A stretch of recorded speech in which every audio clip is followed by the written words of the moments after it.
Vérité révélée, bonjour, bonsoir, mbote les Ayakonda, tout roi, reine, prince, princesse, bonjour le monde, bonjour Haïti, bonjour pays, bonjour terre de Katiopa, bonjour Azareth, bonjour à tous et toutes les dispersés, bon tour dans les quatre coins du monde, bonjour au nom des quatre éléments terre, eau, feu, air, bonjour Haïti, bonjour Makaya, bonjour Congo. Donc, réel plaisir de vous retrouver et profiter en même temps de saluer nos chers auditeurs, auditrices, et surtout nos nouvelles abonnés. Je vous dis bienvenue dans cette aventure, l'aventure du réveil, l'aventure du rassemblement de ce peuple dispersé depuis plus de 500 ans. Bonjour dans ce combat identitaire, c'est votre frère et la sentinelle Rwanza Bakota Katiopa, le nègre de Wakanda. Wakanda, la terre fictif de ce film qu'on appelle Black Panther, mais qui est une réalité à travers l'Empire d'Haïti. Donc, c'est votre frère encore une fois, Nzabakota, qui tient à vous saluer, vous qui nous écoutez à travers les réseaux sociaux comme Facebook, YouTube, WhatsApp, et vous qui nous écoutez dans les raccoins du bloc sud d'Haïti. Quand je dis le grand bloc sud, qui comprend notamment sud, sud-est, sud-ouest, NIP et ce qu'on appelle une partie de l'ouest, je vous salue et je vous ai dit très bonne écoute avec nous dans cette série où nous allons continuer à vous parler de qui est qui dans cette question d'Israël de la Bible. Qui est qui? Nous étions en train de vous présenter un peuple qui se dit être le peuple de la Bible, qui se dit être le peuple de Dieu, le peuple élu. Nous sommes en train de voir la véritable identité de ce peuple, qu'on pourrait appeler l'histoire cachée, occultée de ce peuple qui se dit être juif, mais qui n'est autre que la synagogue de Satan. Donc, et même bon nombre d'entre eux commencent à le dévoiler par eux-mêmes. C'est le cas de Benjamin Friedman. On a également Arthur Kessler. On a également, au moment où nous sommes, Shlomo Sand, qui est en train de mettre à jour la vérité cachée sur ce peuple khazar qui s'est donné la peine de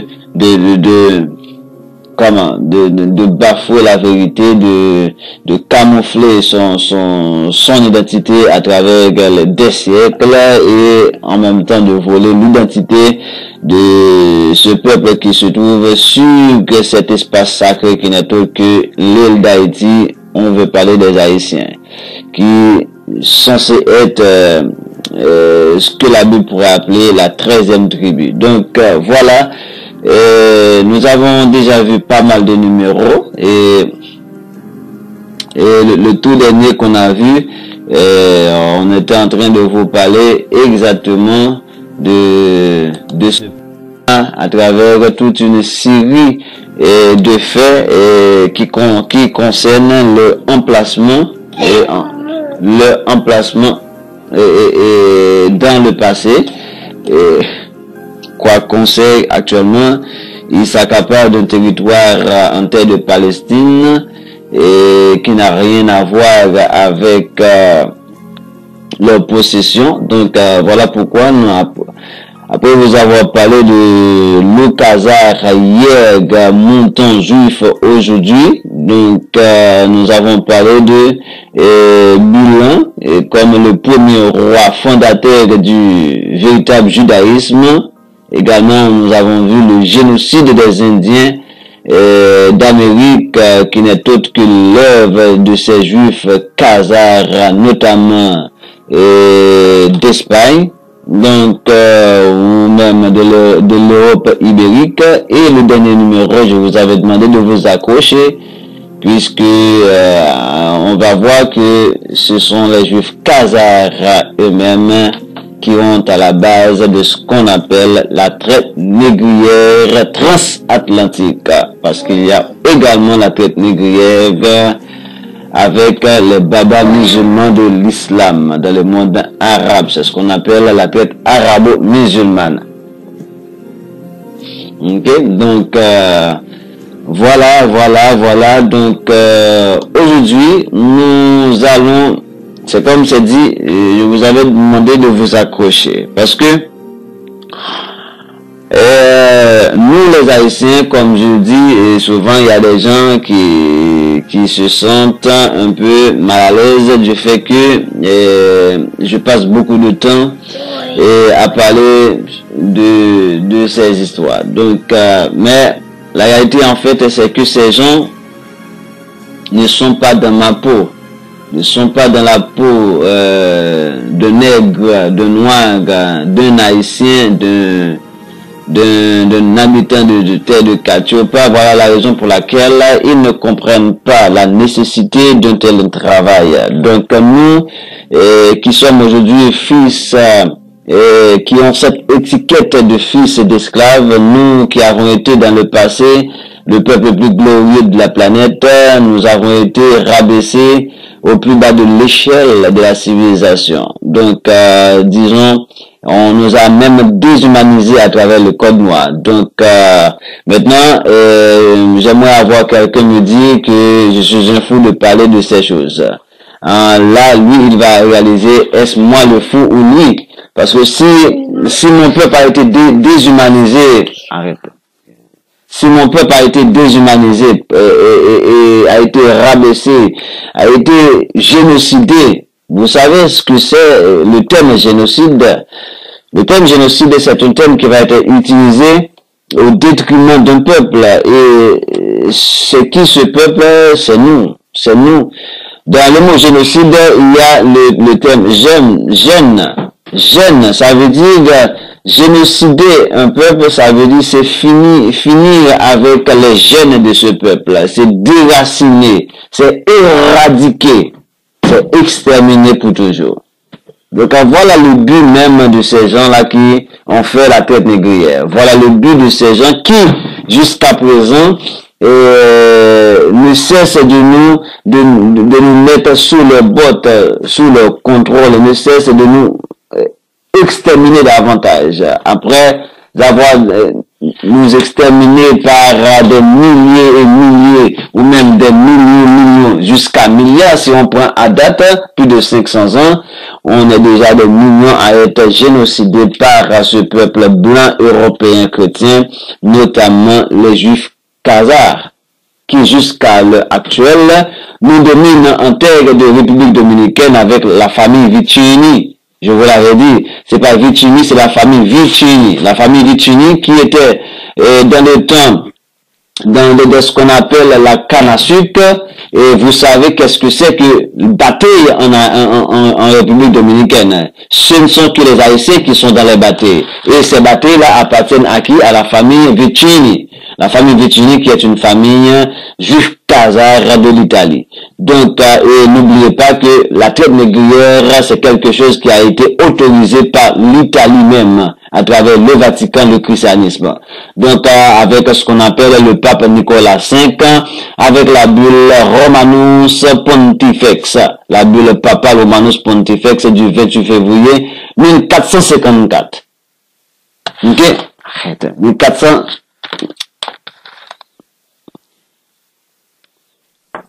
Donc, maintenant, on a encore les Juifs encore qui actuellement sont en Martinique, en Guadeloupe, ce qu'on appelle la famille Béquet, notamment les Ayottes. De quoi vous parlez? Alors, on va se fermer la bouche et puis se laisser exterminer par des babas qui n'ont tout objectif que de nous génocider, finir avec les jeunes nègres sur cette planète. Non, cette planète nous appartient. Ok? que ceux qui se sentent gênés avec nous, qui les s'embarquent, qu'ils vont ailleurs, comme ils sont en train d'aller, de voir s'il y a de l'espace sur Mars, sur la Lune, qu'ils s'en aillent. Ils nous promettent de l'enlèvement, qu'ils vont dans leur enlèvement. On s'enfuit de leur paradis céleste. Nous, la terre nous appartient. Nous, les nègres. Donc, sans oublier, on a en Jamaïque la famille Beckford. Tout ça, c'est des familles à base juifs khazars. N'oubliez pas, je vous avais dit que les juifs khazars, la famille royale des juifs khazars a été chassée par les Russes Vareg. Et cette famille s'était réfugiée dans le monde ibérique qui donne Portugal, l'Espagne. Et c'est notamment Portugal, l'Espagne qui va entamer la traite négrière. Et c'est ça qu'on va voir. Maintenant, pour entrer dans tous ces détails avec vous, nous avons prévu de commencer par quelque chose de très important. De très important parce que dans tout ceci, il y a un élément capital. Un élément capital qui va être mis sur pied et qui n'est autre que l'occidentalisation ou l'europanisation. Donc, souvent on dit que l'Europe c'est un continent. Mais si l'Europe est un continent, je me demande pourquoi là aussi, à elle seule, ne devait pas être un continent. Donc, je comprends pas moi. Donc, on dit que l'Europe c'est un territoire adjacent de l'Asie. Voilà pourquoi on l'appelle la péninsule asiatique. C'est ça le véritable thème pour l'Europe. Donc, dis donc, on va remarquer, si on remonte les siècles, on va voir que cette Europe-là, les peuples qui vont former ce qu'on appelle l'Europe par la suite, a toujours été un peuple barbare, un peuple de sauvages, quoique par la suite ils vont dire que non, ce sont les Noirs qui sont les sauvages. Mais demande-leur tout ce qu'ils ont en main pour se dire être un peuple civilisé, d'où est-ce que ça vient? Demande-leur d'où est-ce que ça vient? De quelle civilisation ils parlent? De quelle connaissance ils parlent? De quel savoir? De quelle, je sais pas, de quelle science ils parlent? N'est-ce pas de la science de Cathiopa? N'est-ce pas de la science d'Égypte? Ramenée à partir des Grecs? Donc, l'histoire de ce peuple-là est faite de violence, de stupidité, de barbarie, de crimes, de viols, d'obscénité. C'est ça l'histoire de ce peuple-là. Lorsque je parle de peuple, le peuple européen. Voilà pourquoi je me permets un peu de faire avant d'entrer, pour comprendre le contexte qui va amener ce peuple européen qui va être dominé par les juifs khazars, raison qui va les amener à faire la traite négrière. D'abord, ce qu'on dit, c'est que ce soit leur analyse sur le plan géologique, c'est que ce territoire est un territoire, c'est le territoire le plus pauvre de la planète.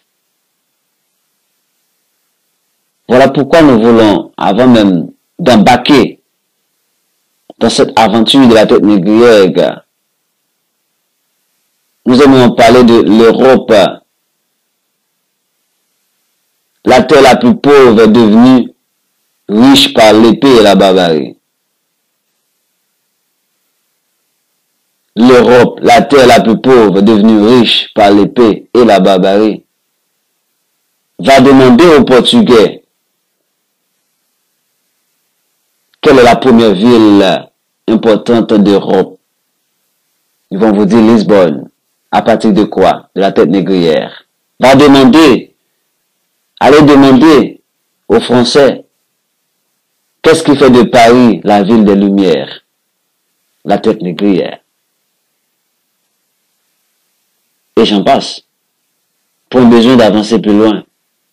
Donc voilà pourquoi nous disons que l'Europe, c'est la terre qui n'a rien comme ressource naturelle. Donc, qu'est-ce qui fait que quelqu'un laisse son territoire pour aller chercher ailleurs?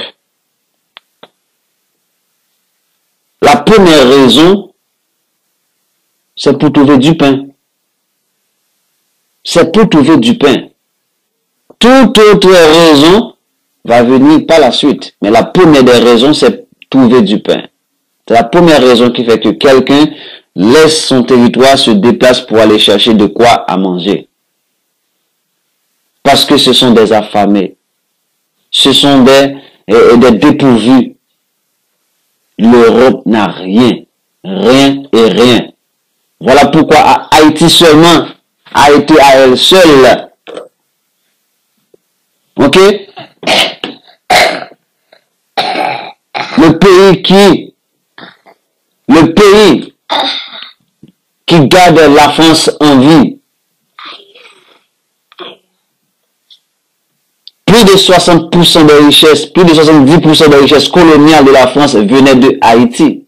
Ce petit territoire de 27 000 km² fournissait à la France pendant 2 siècles plus de 70%. Voilà ce qui donne la France aujourd'hui. Voilà ce qui donne la cathédrale Notre-Dame de Paris. J'en profite pour dire, parce que je devais faire un numéro là-dessus, mais je sais pas si je vais m'apitoyer à tout ça, non, ou du moins c'est perdre mon temps à tout ça. Mais, j'ouvre la parenthèse pour dire que, avec la destruction de la cathédrale Notre-Dame, cette abominable cathédrale construite sur le sang de nos ancêtres, par la force de nos ancêtres, notamment les Haïtiens, j'ai entendu la déclaration la seule chose qui m'a intéressé, c'est la déclaration de le con Macron, qui a dit, nous rebâtirons. Par cette déclaration, Macron vient de confirmer, effectivement, qu'ils sont les descendants de Ésaü. Qui dans la Malachie chapitre 3, verset 4, chapitre 1, verset 4, je vais devoir vous lire ça, hein. Malachie, hein, chapitre 1, verset 4. C'est là que je vous dis, vous restez à bavarder dans vos églises, du matin au soir, à prier un Jésus abominable, pédophile, homosexuel, et puis après vous, criminels, et puis après vous venez nous chanter du n'importe quoi. Je vais vous montrer. Macron a déclaré, tout simplement, nous rebâtirons Notre-Dame, nous rebâtirons.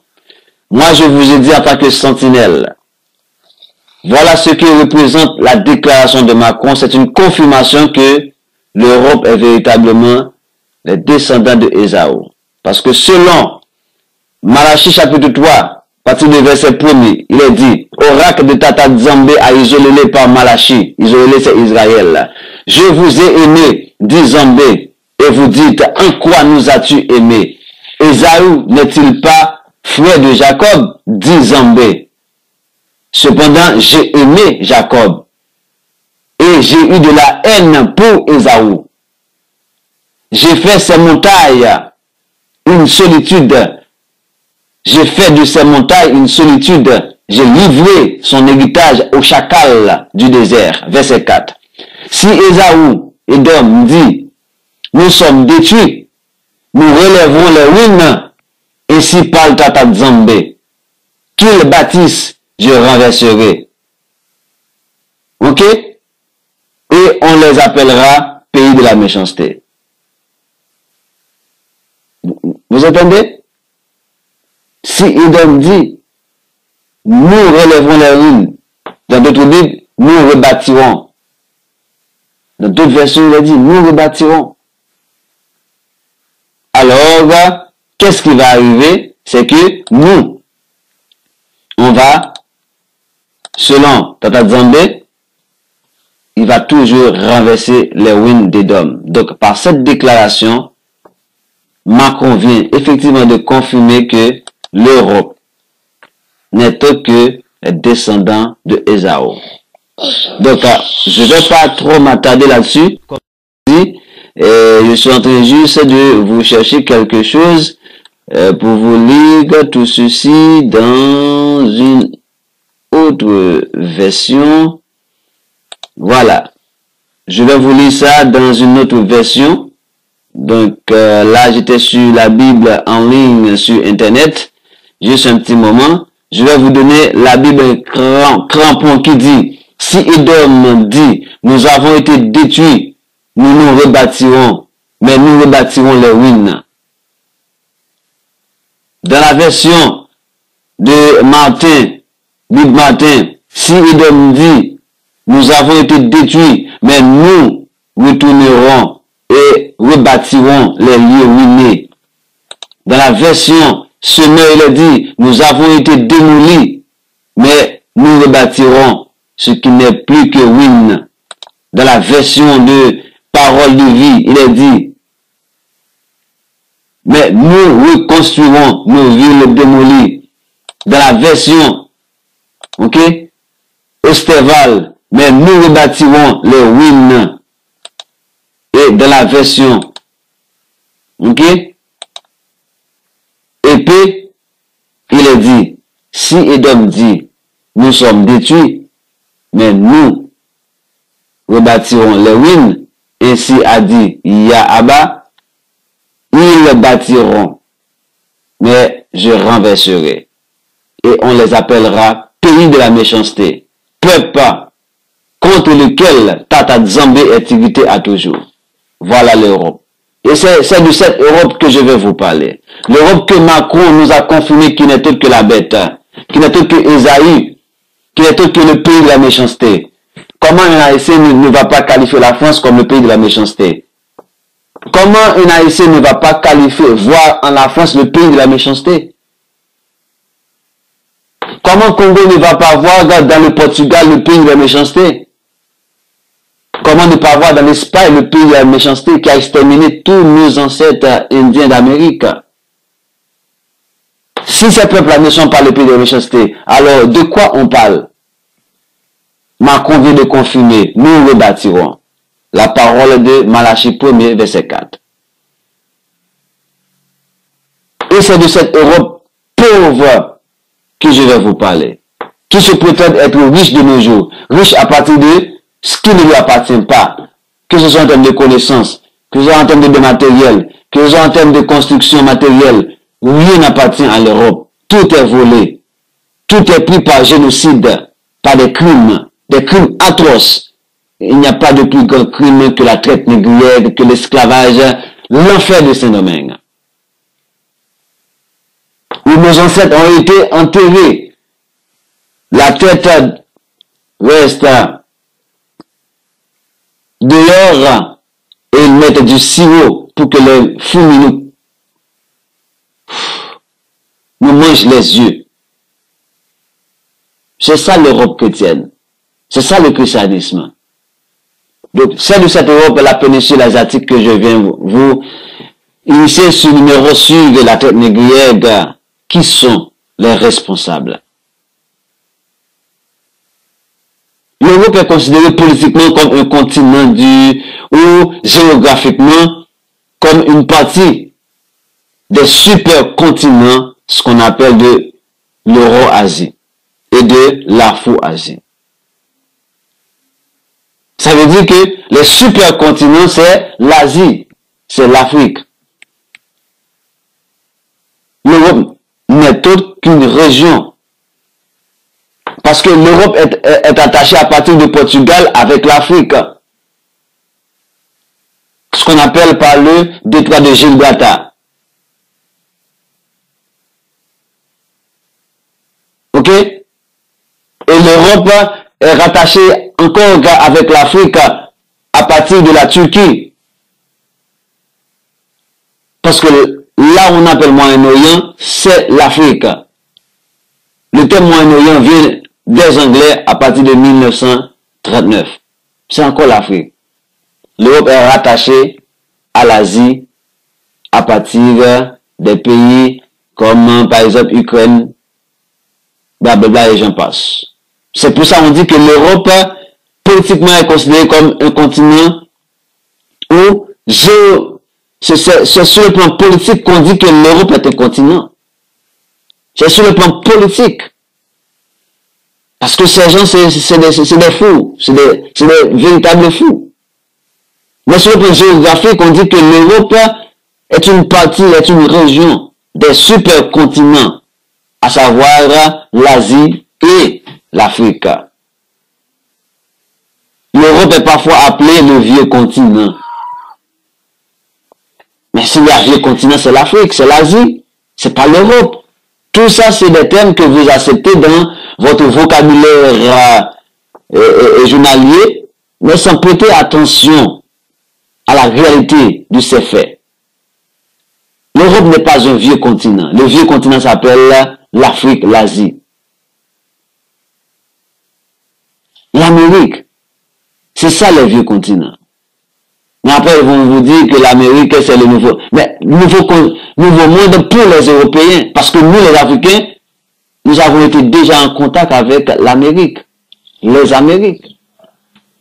Donc, ce concept de nouveau monde, c'est pour les Européens, qui à travers Christophe Colomb, et je dis même pas les Européens dans la généralité, puisque avant même Christophe Colomb, des Européens ont été déjà sur en Amérique.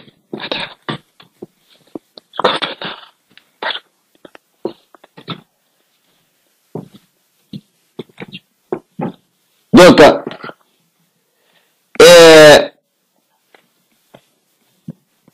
excusez-moi, on dit par opposition au nouveau monde de l'Amérique. Voilà. Ça, c'est de la stupidité. Sur le plan culturel, l'Europe a reçu de multiples influences, ou du moins, oui, de multiples influences au cours des âges et comprend de nombreux pays qui possèdent à la fois un héritage commun. C'est à partir de cet héritage commun qu'ils vont mettre sur pied ce qu'on appelle l'Union européenne. Et l'Union européenne va inclure véritablement les nations Édom, les nations de Ésaü. Des différences linguistiques, religieuses et historiques et des apports récents venus depuis la mondialisation. Ça, c'est leur thème à eux. À ce titre, l'Europe est un espace de civilisation forgé par une histoire millénaire forgée. Ça veut dire fait à partir. C'est une histoire forte. C'est une civilisation forgée. C'est pas une civilisation innée. On n'a pas à forger une civilisation. On n'a pas à forger une civilisation. C'est comme pour dire, parce que la civilisation c'est quoi? Ça vient à partir de la culture. Ça vient à partir de l'identité. Mais c'est parce que l'Europe n'a pas d'identité propre à elle-même.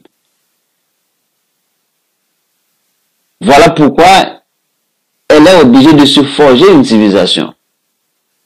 Forger quelque chose, c'est quelque chose que tu vas façonner par toi-même.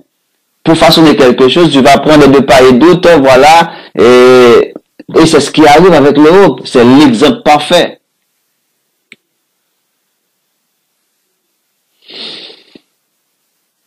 Donc, on dit une communauté de peuples de différents États tend à se constituer politiquement avec l'Union européenne. Voilà pourquoi je vous ai dit tantôt que le concept de l'Union européenne, c'est pour rassembler les véritables nations qui concernent cette identité édomite qu'on appelle Édom. L'Europe, et plus particulièrement la civilisation gréco-romaine, vous entendez? L'Europe, et plus particulièrement la civilisation gréco-romaine. Parce que la civilisation occidentale vient de la Grèce. Excusez-moi, en passant par les Romains. Mais d'où est-ce que la Grèce a tiré cette civilisation? Des Égyptiens. Parce que tous les Grecs, tous les soi-disant savants grecs ont été des élèves égyptiens. Sans exception aucune. Donc, cette Europe-là, c'est la civilisation, c'est le berceau de la civilisation occidentale. Mais de quelle civilisation? L'Europe n'a pas de civilisation. Eux-mêmes, ils s'en rendent compte, ils sont conscients de ça. Voilà pourquoi l'écrivain français Roger Gaudi a déclaré dans un dialogue, pour un dialogue de civilisation, l'Occident est un accident. De quelle civilisation l'Occident peut parler? La seule civilisation occidentale, ce n'est autre que la barbarie, le vol, le viol, la tuerie, le meurtre, la méchanceté. C'est ça la civilisation occidentale. Pour un dialogue de civilisation, l'Occident est un accident. C'est pas un Haïtien qui le dit, c'est pas un Africain qui le dit, c'est pas un Américain qui le dit, c'est un Européen, français, Roger Gaudi.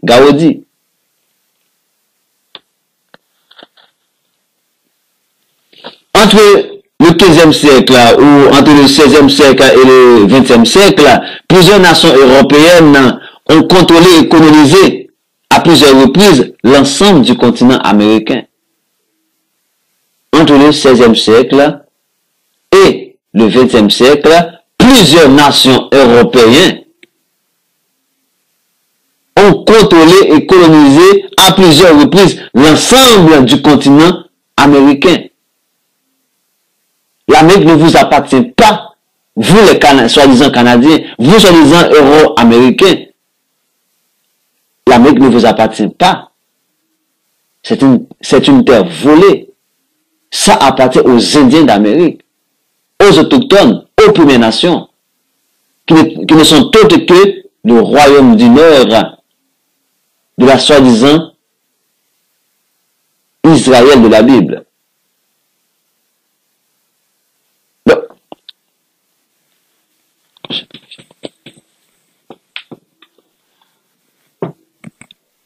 Voilà pourquoi je vous ai dit tantôt, vous comprenez le concept, pourquoi maintenant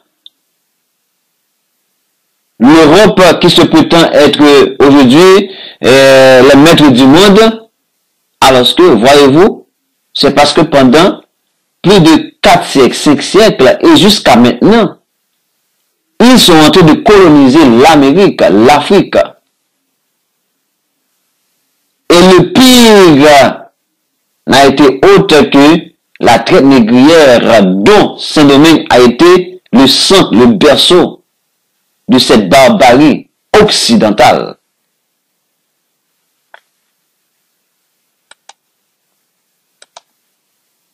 C'est ça l'Europe. Rien de plus. Aucune fierté de dire que vous êtes européen. Parce que vous vivez à la merci des autres. Vous vivez au détriment des autres. Aucune fierté. Aucune fierté. Où est votre dignité? De prétendre que vous êtes ci, vous êtes ça. À partir de quoi? À partir des millions de Noirs que vous avez tués? À partir des millions et milliards de Noirs que vous avez génocidés? À partir des terres que vous avez volées? À partir de toutes ces richesses que vous êtes en train de piller? Vous avez la fierté de dire que vous êtes européen?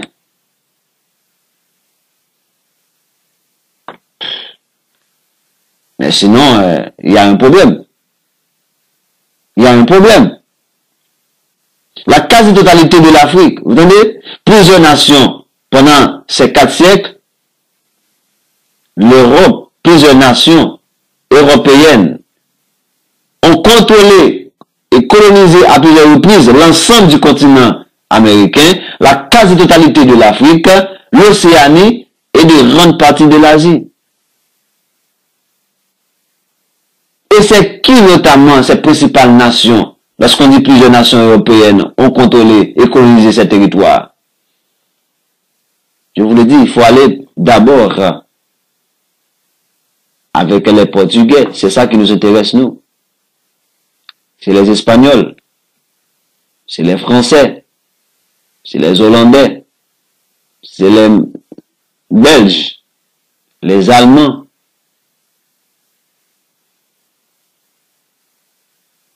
les Anglais. Et ce sont ces mêmes nations qu'on a humiliées en 1803, que Dessalines a humiliées. Toutes ces nations. Les Anglais ont été humiliés par Toussaint Louverture. Voilà. De quelle fierté vous parlez?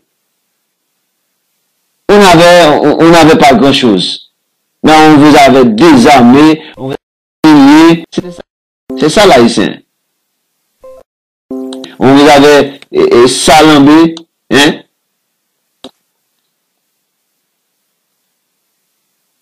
Donc, voyons. Donc, on dit que l'Europe est également à l'origine de plusieurs bouleversements historiques majeurs, comme la Renaissance. La Renaissance. Pourquoi parle-t-on de Renaissance? Et on sait que la Renaissance,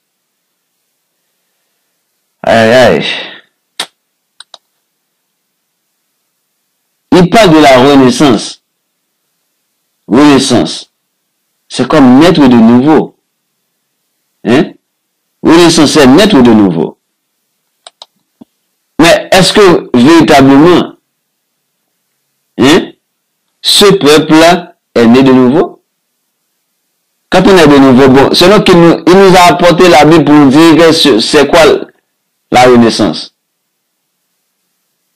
Jusqu'à dire si quelqu'un est en Christ, c'est une nouvelle créature. La Renaissance. Les choses anciennes sont passées. Et voici toutes choses sont devenues nouvelles. Qu'est-ce qui est passé? Est-ce que l'esclavage est passé? L'Europe. Est-ce que la barbarie est passée? Est-ce que les pillages sont passés? Dites-le moi.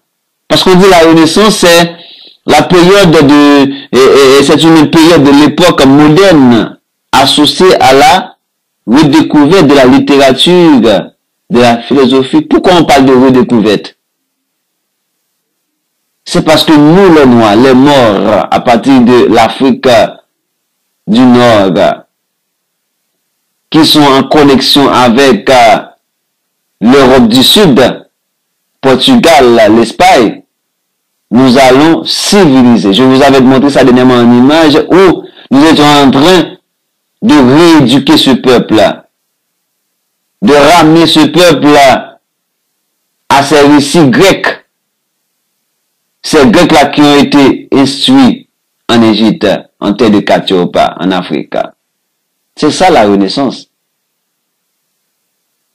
Grand musicien, c'est coup de bâton. Ça veut dire que nous sommes en train de les éduquer, nous sommes en train de les... Tout ce que l'Europe a nous appartient. Et puis après, ils se mettent comme les maîtres du monde. Aujourd'hui, ils sont les plus grands savants, les plus grands, les plus grands ça. Tous des idiots. Tous des idiots. Voyez-vous? Allez demander aux morts qui vont donner la Mauritanie comment l'Europe est entrée de la Renaissance. La soi-disant Renaissance. Parce que peu importe ce qu'on peut faire pour un porc, ça retourne toujours dans la boue. Et c'est ça l'Europe. Ni plus ni moins. Probablement moins, mais pas plus que ça. Donc, les grandes découvertes, quelles grandes découvertes? Les grandes évasions qu'il faut dire. L'Europe n'a rien découvert. L'Europe n'a fait qu'envahir des territoires qui ont été découverts. Des riches territoires comme l'Amérique, comme l'Afrique. Siècle de lumière, bon, ça, c'est du jamais vu. L'Europe est en train de parler de siècle de lumière. Vous allez voir. L'Europe parle de siècle de lumière, qui est un mouvement littéraire et culturel qui connaît l'Europe au XVIIIe siècle. XVIIIe siècle, c'est entre quoi? Haïti était encore dans l'enfer de Saint-Domingue, avec la France, comme la bête immonde. Parce que le siècle de lumière dont il parle, c'est une période qui va de 1715 à 1789. C'est ça qu'on appelle siècle de lumière. Au beau cœur de l'esclavage. Voilà la lumière pour ce peuple européen, pour ce peuple civilisé. Voilà la lumière. C'est quoi la lumière? Allez voir Haïti. Entre 1715 et 1789. C'est tellement ils étaient dans la lumière que nous les Haïtiens, 2 ans plus tard, après 1789, on va déclencher la seule et unique révolution dans ce monde. J'entends souvent dire les 3 grandes révolutions. C'est quoi? S'il y a des révolutions dans ce monde, alors ce que les Haïtiens ont fait, ça a une connotation plus élevée que révolution. Parce que nous sommes le seul peuple, nous sommes la seule nation qui a combattu la barbarie et a mis fin. Et de fait, a créé une langue, le créole haïtien, et a mis sur pied une nation libre et indépendante. Haïti. Il n'y a que Haïti qui a fait ça. Qui d'autre a fait pareil? Personne. Les États-Unis n'avaient pas créé une nation. C'est pas une nation qu'ils avaient. D'ailleurs, bon, même s'ils avaient créé une nation, c'est grâce aux Haïtiens. Les Français avaient parlé de droits de l'homme au cours de la Révolution. Mais c'est dernièrement que j'ai appris que il n'y a pas que le droit de l'homme. Pourquoi? Parce que le droit de l'homme, c'était droit au garçon. C'était pas droit de l'homme, c'était droit du garçon. Mais la femme était considérée comme fatra, comme ordure. Voilà pourquoi Marie Couze va venir 2 ans plus tard, en 1791, avec ce qu'on appelle Déclaration universelle du droit de la femme et de la citoyenne, pour contrecarrer la déclaration du droit de l'homme et du citoyen. Donc, de quoi vous parlez de la Révolution française? De quelle Révolution française? Ces babas là peuvent faire. La Révolution, c'est un thème trop sacré.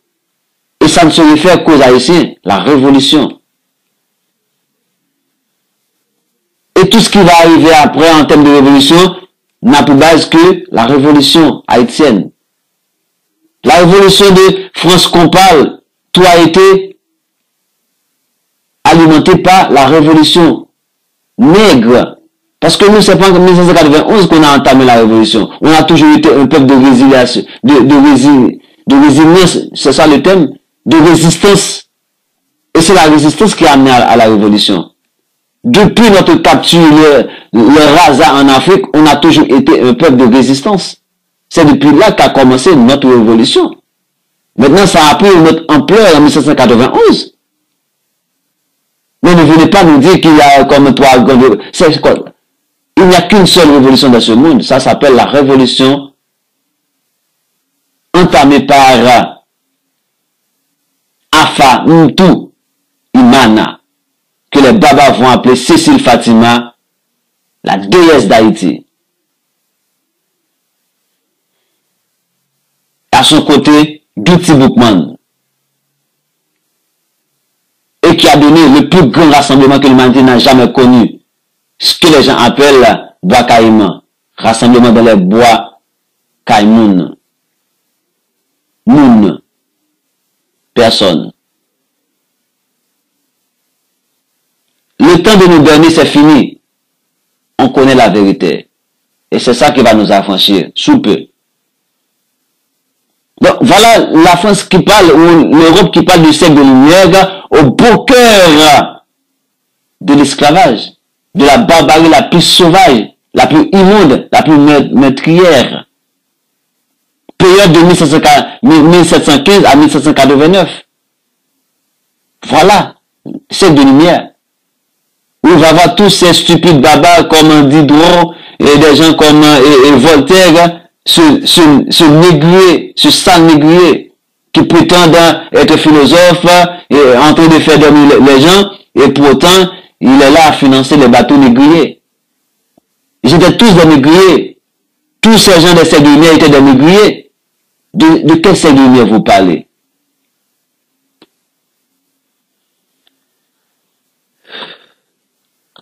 Voilà. On dit que c'est un mouvement qui se propose de dépasser l'obscurantisme et de promouvoir les connaissances. Parce que c'est un peuple qui vivait tellement dans l'obscurité totale. Ils se disent non. Et malgré,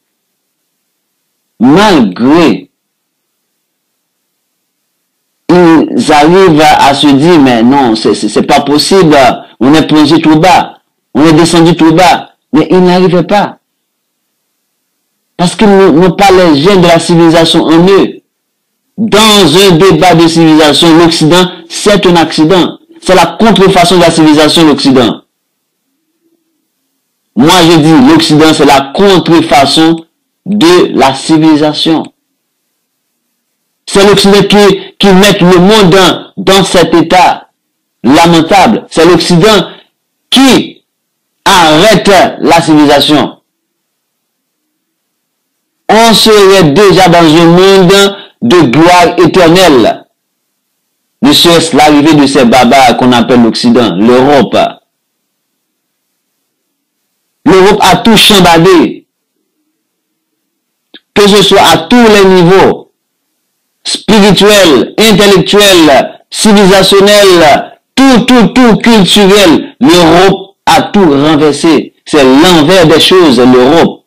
L'Occident, c'est l'envers des choses. C'est ça qu'il faut comprendre. Et c'est ça qui vous a amené le christianisme.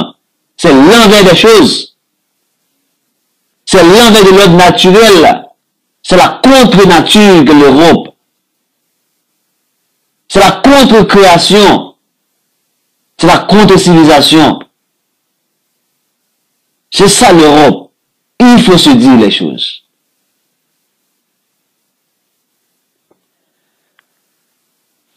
Est-ce que je dois avancer plus loin? On est déjà à 47. Je vous reviens dans un prochain numéro. Tout de suite. Pour continuer. Parce que là, je vais pas trop. Je vais attendre 50 minutes, on va arrêter ici. D'ici là, restez branchés. Restez branchés. Je vous l'avais dit, accrochez-vous. Accrochez-vous. Juan Zabakota Katiopa, qui vous revient pour le prochain numéro sous peu.